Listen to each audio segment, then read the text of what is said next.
Over a history of 100 years, an institution regularly needs to undergo a transformation and change. This is its latest. The first time in the 105, 106-year history of the Institution of Structural Engineers, we have a building which is truly our own. Bastwick Street is a tremendous leap forward for the institution.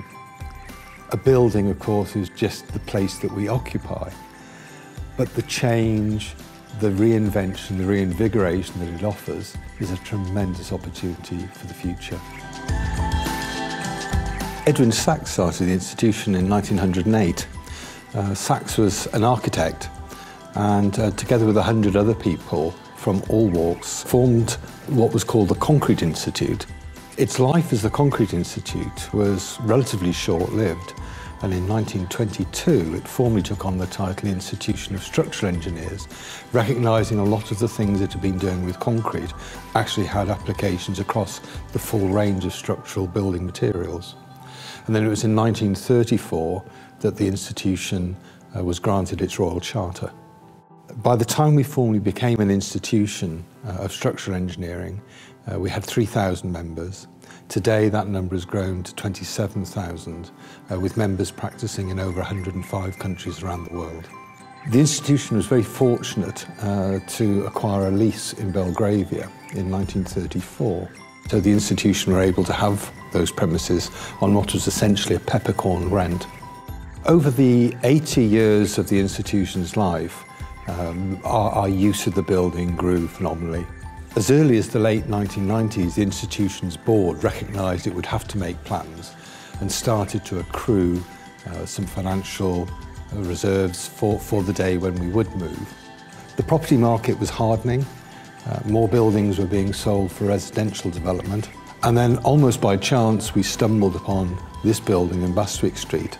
We came here on a very, very sort of dull December day, and you could see the faces of some of the people thinking, my goodness, you know, are we really going to buy this building? The building didn't automatically jump out as being something that was right for us. It was a former light industrial building, 1960 steel frame concrete clad.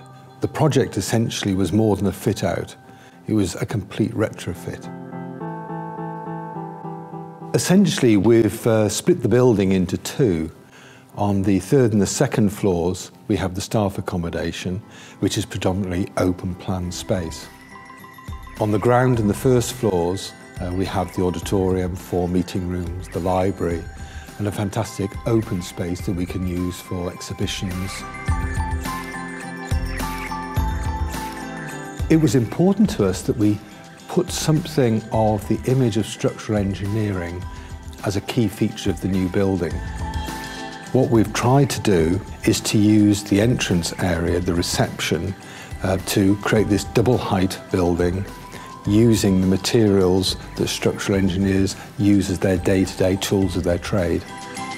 By putting a bridge in, by having a cantilever stone staircase, which partly replicates what we had in Belgravia, we've created this open entrance space to create what we wanted to do in the atrium and the foyer area.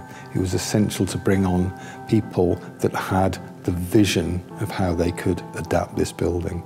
Solid timber floors, big solid planks, glass and the elevations, precast concrete for the staircase and the bridge, and a striking in situ double height wall with a Douglas fir imprint on it. It really is a first-class focal point for everything that structural engineers do.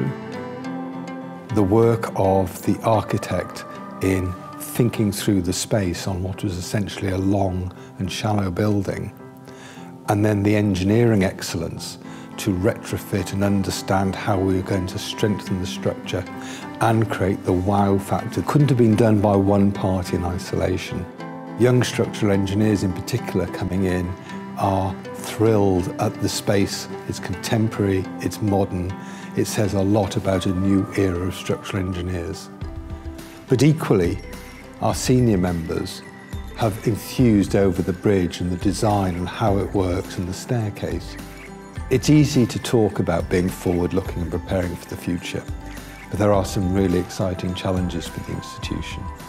The profession is much more appealing now to younger people, to people from outside the UK, so we are an extremely diverse institution. We may have a base that is in the UK, but we have to work continually to remind ourselves that we want to be a truly international and global institution. It benefits the institution tremendously and gives us a fantastic springboard on which to grow into our second century.